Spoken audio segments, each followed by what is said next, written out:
तिल्हाड़ा में अतिरिक्त प्राथमिक स्वास्थ्य केंद्र केला बीघा के भवन निर्माण हेतु आधारशिला रखी गई। एकंगरसराय प्रखंड क्षेत्र के तिल्हाड़ा अतिरिक्त प्राथमिक स्वास्थ्य केंद्र के भवन निर्माण हेतु आधारशिला रखी गई। अतिरिक्त प्राथमिक स्वास्थ्य केंद्र केला बीघा बन जाने पर 6 पंचायत के लोग लाभान्वित होंगे। राजद विधायक श्री राकेश कुमार रोशन ने आधारशिला रखी। अतिरिक्त प्राथमिक स्वास्थ्य केंद्र केला बीघा तिल्हाड़ा के 1,29,00,000 रुपये की लागत से भवन बनवाए जाएंगे। अतिरिक्त प्राथमिक स्वास्थ्य केंद्र केला बीघा तिल्हाड़ा की स्वीकृति मिलने से लोगों में हर्ष व्याप्त है। इस अवसर पर विधायक श्री राकेश कुमार रोशन ने कहा कि अतिरिक्त प्राथमिक स्वास्थ्य केंद्र केला बीघा तिल्हाड़ा बन जाने पर मंडाच, केशोपुर, तिल्हाड़ा, सोनियामा, ग्यासपुर, पार्थू, नारायणपुर आदि पंचायत के हजारों लोग लाभान्वित होंगे और स्वास्थ्य सुविधाओं का लाभ मिलेगा। इस अवसर पर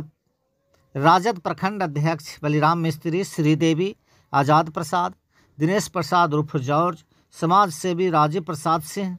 मुखिया करुणा सिन्हा, मुखिया प्रतिनिधि उमेश प्रसाद, जिला परिषद प्रतिनिधि संतोष कुमार यादव,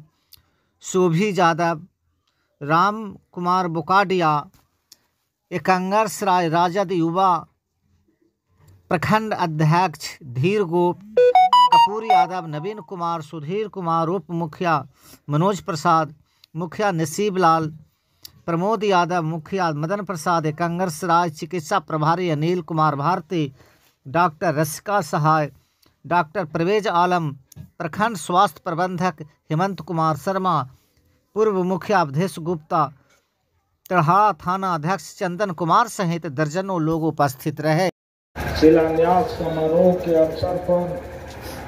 आयोजित इस समारोह की अध्यक्षता कर रहे हम सबों के नेता और एकंगरसराय प्रखंड के राष्ट्रीय जनता दल के अध्यक्ष भाई बलराम मिस्त्री जी, मंच का संचालन कर रही इस पंचायत की पंचायत समिति की सदस्या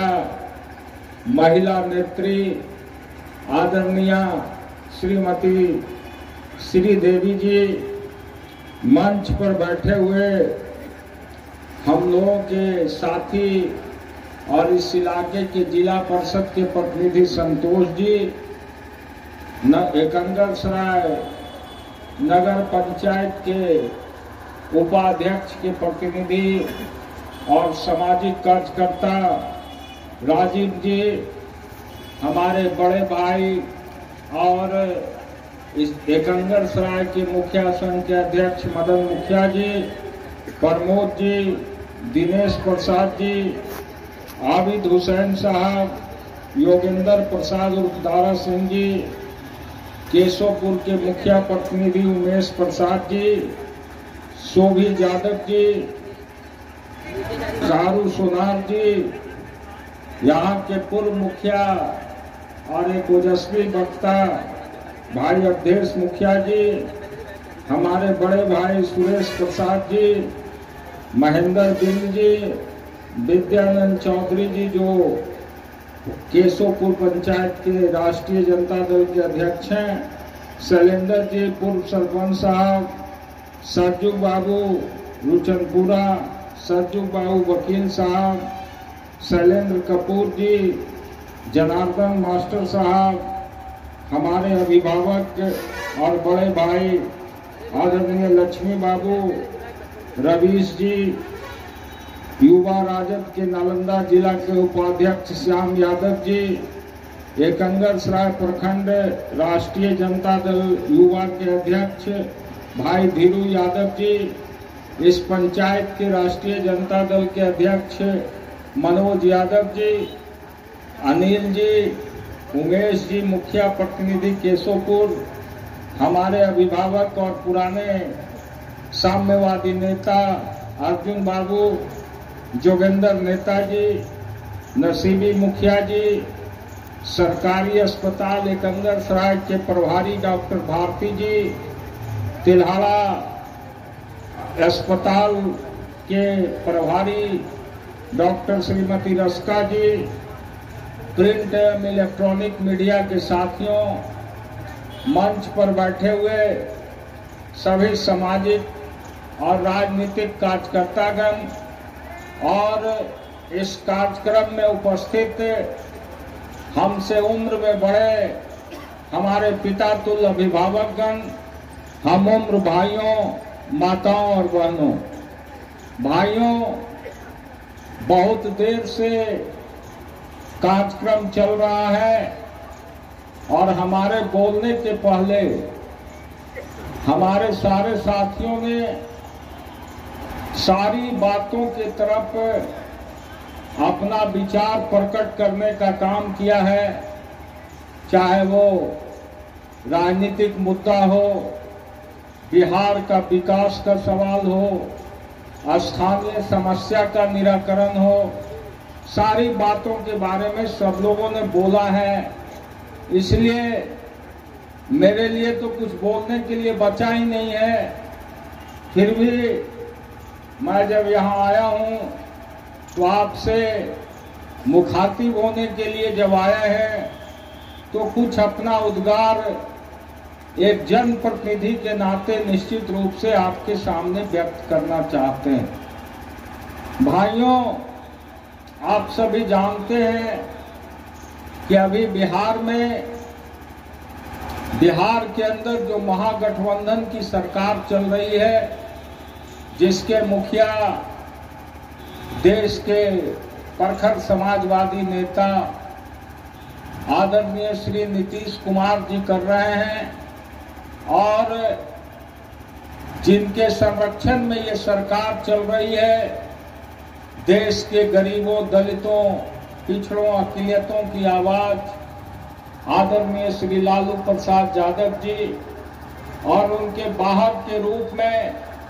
बिहार के युवा नेता, जिन पर बिहार के नौजवानों, गरीबों, लाचारों को एक उम्मीद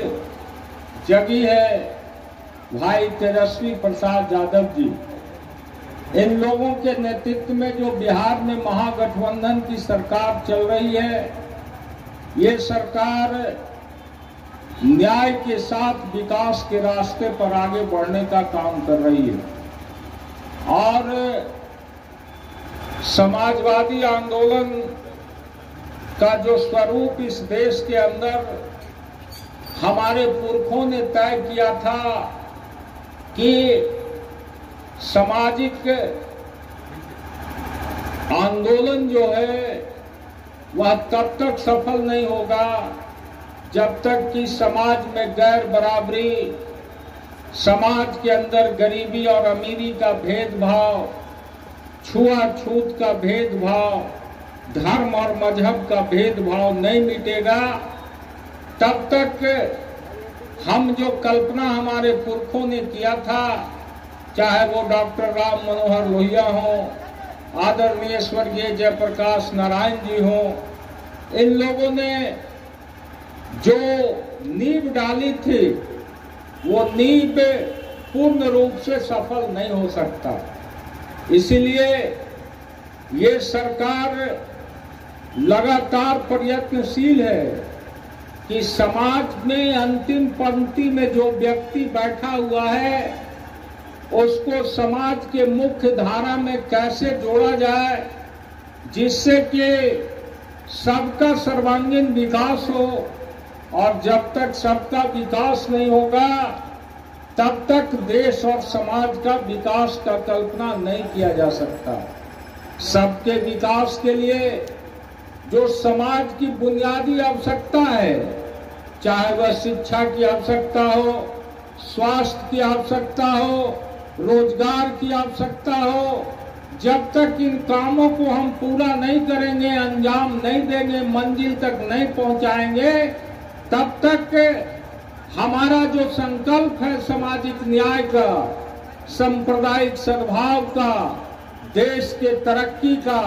वो पूरा नहीं होगा। इसलिए ये सरकार अपने पुरखों के बताए हुए रास्ते पर ही बिहार के अंदर जो हमारे संसाधन हैं, उन संसाधनों का उपयोग करके बिहार में चाहे शिक्षा व्यवस्था में सुधार लाने का सवाल हो, स्वास्थ्य व्यवस्था में सुधार लाने का सवाल हो, लोगों के बीच से बेरोजगारी दूर करने का सवाल हो, ये सरकार लगातार प्रयत्नशील है। और आप सब लोगों को जेहन में ये बातें हैं, इसकी विस्तार से कोई चर्चा की जरूरत नहीं। आप सब लोग जानते हैं कि अभी स्वास्थ्य के मामले में बिहार सरकार ने ये घोषणा किया है कि हमें पूरे बिहार के सभी जिला में मेडिकल कॉलेज की स्थापना करेंगे और हमारा ये प्रयास जारी है। अभी तक हम लोगों ने 18 मेडिकल कॉलेज बिहार के अंदर खोलने का काम किया है। हमारे माँ बहनें, हमारे बच्चे बच्चियां शिक्षा प्राप्त करके अपने एडमिशन के लिए दूर दराज के कॉलेजों में दूसरे प्रदेशों में भटकती थी, लेकिन बिहार सरकार ने हर जिला में मेडिकल कॉलेज खोलने का घोषणा किया। हमने ये भी घोषणा किया कि हम 2000 आबादी पर पूरे बिहार के तमाम जगहों पर उप स्वास्थ्य केंद्र की व्यवस्था करने जा रहे हैं और इसके लिए हम लोग WHO से करार भी कर रहे हैं। हमारे माननीय स्वास्थ्य मंत्री आदरणीय तेजस्वी यादव जी अभी कुछ दिन पहले ऑस्ट्रेलिया गए हुए थे और वहां उन्होंने बिहार सरकार की तरफ से अपनी बातों को रखने का काम किया है। यदि हमें संसाधन मिलेगा तो हम इस काम को भी करने जा रहे हैं। हमारी प्राथमिकता है कि हम गांव-गांव तक उप स्वास्थ्य केंद्र खोलें, जिससे लोगों को उचित स्वास्थ्य का देखभाल का व्यवस्था हो सके। 50,000 पर हमारा लक्ष्य है अतिरिक्त प्राथमिक स्वास्थ्य केंद्र खोलने का और इस लक्ष्य की ओर भी सरकार बढ़ रही है। और हम लोग पहले से अतिरिक्त प्राथमिक स्वास्थ्य केंद्र खुले हुए थे, लेकिन इंफ्रास्ट्रक्चर के अभाव में हमारे डॉक्टर, हमारे नर्स, हमारी आशा की बहनें, ये सारे लोग काम करना चाहती थी, समाज को सेवा देना चाहती थी, लेकिन इंफ्रास्ट्रक्चर का अभाव था, जिसके वजह से ये लोग चाह करके भी सेवा नहीं दे रहे। हम लोगों ने तय किया है कि 2030 तक सुदूर ग्रामीण इलाकों में जहां कहीं भी उप स्वास्थ्य केंद्र बना हुआ है और अतिरिक्त प्राथमिक स्वास्थ्य केंद्र बना हुआ है, सब में भवन से लेकर के जो प्राथमिक चिकित्सा के लिए उपयोगी उपकरण है और उसके जो भी इंफ्रास्ट्रक्चर है उसको पूरा करने का हम प्रयास कर रहे हैं। तो साथियों, ये सारे काम बिहार सरकार के माध्यम से हो रहा है। उसी तरह से शिक्षा के क्षेत्र में आप देखेंगे तो शिक्षा के क्षेत्र में भी सरकार जो हमारा लक्ष्य था,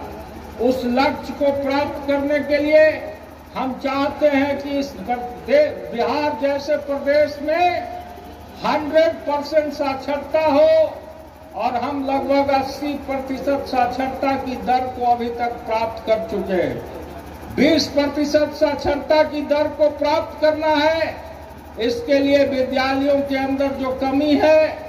जो इंफ्रास्ट्रक्चर का कमी है, जो संसाधनों का अभाव है, शिक्षकों की कमी है, सारी चीजों को पूरा किया जा रहा है, जिसके साथियों ने चर्चा किया है। बेरोजगारी इस बिहार के लिए, बिहार जैसे गरीब प्रदेश के लिए एक अहम सवाल है। यहाँ जहाँ 54% आज भी बिहार के अंदर बेरोजगारी है, हमारे परिवार और समाज के बच्चे जो पढ़ लिख करके आज समाज में आगे आ रहे हैं, वो 54% पढ़ के भी रोजगार के अवसर को तलाशने के लिए इधर से उधर भटक रहे हैं। जब हम सुंदर और विकसित बिहार की बात करते हैं तो निश्चित रूप से इस सुंदर और विकसित बिहार को बनाने के लिए जो 54% हाथ हमारा आज काम करने के लिए ललायत है, तत्पर है, उसको काम की गारंटी करना होगा। और यदि काम की गारंटी नहीं होगी तो एक सुंदर और विकसित बिहार नहीं बन सकता। इसीलिए साथियों, हमने कहा कि हमारा लक्ष्य न्याय के साथ विकास, लेकिन समस्याएं ये है कि हमारे संसाधन सीमित हैं, हमारे पास आय का स्रोत सीमित है। बिहार एक कृषि प्रधान देश है, राज्य है, और बिहार की पूरी अर्थव्यवस्था का 76% हिस्सा सिर्फ कृषि पर निर्भर करता है। अब आप सोच सकते हैं कि सिर्फ कृषि के आधार पर बिहार में कितना धन हम लोग ला सकते हैं। इसीलिए हम लोग लगातार संघर्ष कर रहे हैं कि देश की सरकार जो है दिल्ली में बैठी हुई, वो बिहार जैसे गरीब प्रदेश को विशेष राज्य का दर्जा दे। हम लोग लगातार इस मांग को उठा रहे हैं बिहार के विकास के हित में, और कोई ये एक दल का, एक व्यक्ति का मांग नहीं है। हर बिहारियों की ये आवाज है कि बिहार को विकसित प्रदेश बनाना है तो बिहार को विशेष राज्य का दर्जा देना होगा। और हमारी इन मांगों को अनसुनी की जा रही है। हमारी इन मांगों को बिना कोई वजह बताए हुए 11 साल से हमारी मांग को सुनने का काम नहीं किया जा रहा। परसों आपको पता होगा, परसों ने कल पटना में पूर्वोत्तर राज्यों का बैठक हुआ, पूर्वोत्तर काउंसिल का।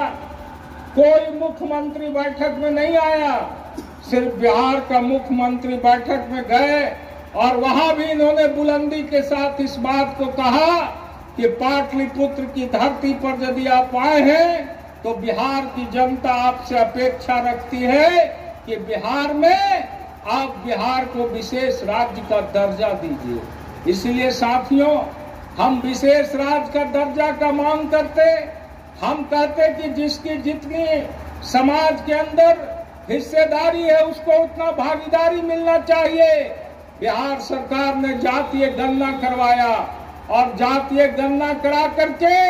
हमने बिहार के अंदर सभी जातियों की जो स्थिति है उसको हमने स्पष्ट किया। चाहे वो उच्च वर्ग के लोग हों, निम्न वर्ग के लोग हों, मध्यम वर्ग के लोग हों,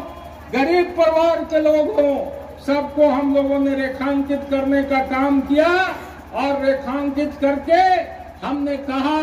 कि बिहार के अंदर हम 75% आरक्षण देंगे। और 75% आरक्षण बिहार की सरकार ने घोषित कर दिया। और घोषित करके हम चाहते हैं, जो हमारा मकसद है कि समाज के तमाम तबकों का विकास हो, इसीलिए हमने सबको आरक्षण देने का उसमें वादा किया। गरीब वर्ग से लेकर के अमीर वर्ग के लोग, जिस जाति के लोग हों, चाहे वो स्वर्ण जाति के लोग हों, पिछड़े जाति के लोग हों, अति पिछड़े जाति के लोग हों, या हमारे दलित भाई हों, सबको हम लोगों ने आरक्षण का प्रतिशत सीमा तय किया उसके आबादी के हिसाब से, और सबको हम लोग आरक्षण की बात कर रहे हैं। तो हम इस तरह का बिहार बनाना चाहते हैं जो बिहार देश के लिए एक रोल मॉडल बने। लेकिन आज हमारी बातों को ना सुन करके बेवजह हम पर उल्टा गलत सलट टिप्पणी करके हमको बदनाम करने का काम किया जाता है। आज बिहार में ये भ्रम फैलाया जा रहा है कि ये जो जातीय गणना हुआ ये रिपोर्ट ही गलत है। हम लोगों ने बार बार कहा कि यदि रिपोर्ट गलत है तो केंद्र सरकार स्वतंत्र है, केंद्र सरकार अपने एजेंसी से जातीय गणना करवा ले, दूध का दूध और पानी का पानी हो जाएगा। लेकिन भारत की सरकार गणना कराने के लिए भी तैयार नहीं है और बेवजह टिप्पणी करके जो हम लोगों ने समाज को विकसित करने का एक जो दिशा तय किया है उस पर टीका टिप्पणी करने का काम किया जा रहा है। हमारा क्या कसूर है? हम इस गणना में तय किया 96 लाख लोग जो गरीबी रेखा से नीचे बिहार में बसर कर रहा है, उसके जीवन के उत्थान के लिए सरकार 2 लाख रुपया बिना कोई कर्ज के उसको प्रोत्साहन राशि के रूप में देने का काम करेगी। यदि कोई उद्योग धंधा का विस्तार करना चाहता है, कोई छोटा मोटा काम से अपने आप को आगे बढ़ाना चाहता है, तो बिहार की सरकार ने कहा कि हम 2-2 लाख रुपया सब परिवार को, गरीब परिवारों को हम 2-2 लाख रुपया का अनुदान देंगे। हमने कहा कि 46,000 लोग जो बिहार में भूमिहीन है, जिसको 1 डिसमिल भी जमीन नहीं है, हम उसको जमीन खरीद के 5 डिसमिल जमीन खरीदने के लिए 2-2 लाख रुपया उसके खाता में देने का काम करेंगे। तो हम ये बिहार की तस्वीर बदलना चाहते हैं, लेकिन ये लोग बिहार की धरती को एक राजनीति का अखाड़ा बना करके, जिस तरह से आजादी के 75 वर्षों के बाद में बिहार में न शिक्षा का विकास हुआ, न स्वास्थ्य का विकास हुआ, न बिहार के अंदर उद्योग धंधों का विकास हुआ, उसी को पुनर्स्थापित रखे रहना चाहता है बिहार के अंदर। इसलिए लड़ाई इस बात की है साथियों, लड़ाई किसी व्यक्ति का नहीं, लड़ाई विचार और वसूल नीतियों और सिद्धांतों का है। एक तरफ बिहार के 14 करोड़ लोग अपने हक और अधिकार को मांगता है, और दूसरे तरफ कुछ मुट्ठी भर लोग जो है दिल्ली में बैठे हुए हमारे हक और अधिकार को कुचलना चाहता है। इसलिए हमारी लड़ाई उन सामंती, उन जुल्मियों से है जो बिहार के विकास के लिए बाधक है, और इस विकास के बाधक जो लोग हैं उनको, जनता को, आपको तय करना है कि आगे आने वाले दिनों में, अभी बिहार के अंदर ही नहीं पूरे देश की नई राजनीतिक दिशा तय होने वाली है। कुछ दिनों के अंदर लोकसभा का चुनाव होना है, नई सरकार दिल्ली में बनेगी। अब आपको ये तय करना होगा कि दिल्ली में गरीबों की सरकार रहेगी, या दिल्ली के अंदर ये मुट्ठी भर जो लोग हैं, जो सामंती हैं, जुल्मी हैं, अत्याचारी हैं, इनकी सरकार रहेगी। इस बात को आपको तय करना होगा, और इसको तय करने का वक्त आपके पास आया है। इसलिए हम आज जो यहाँ आए हैं, हम अब कोई राजनीतिक बातें जितनी थी मैंने संक्षेप में आपको कहा। कहने के लिए यदि एक एक बात को गिनाया जाए तो वक्त की कमी पड़ जाएगी, और